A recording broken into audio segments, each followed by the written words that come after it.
কতটুকু অশ্রু গড়ালে হৃদয় জলে সিক্ত, কত প্রদীপ শিখা জ্বালালে জীবন আলোয় দীপ্ত, কত ব্যথা বুকে চাপালে তাকে বলি আমি ধৈর্য। নির্মমতা কত দূর হলে জাতি হবে নির্লজ্জ। আমি চিৎকার করে কাঁদিতে চাহিয়া করিতে পারিনি চিৎকার।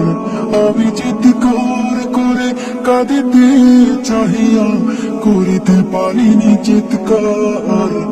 বুকের ব্যথা বুকে চাপাই নিজেকে দিয়েছি ধিক্কার। আজও কানে ভাসে সেই কথাগুলো, কে জানি হবে যে শেষ কথা। নিয়তির ডাকে দিলে যে সারা, ফেলে গেলে শুধু নীরবতা। আজও কানে ভাসে সেই কথাগুলো, কে জানি হবে যে শেষ কথা। নিয়তির ডাকে দিলে যে সারা।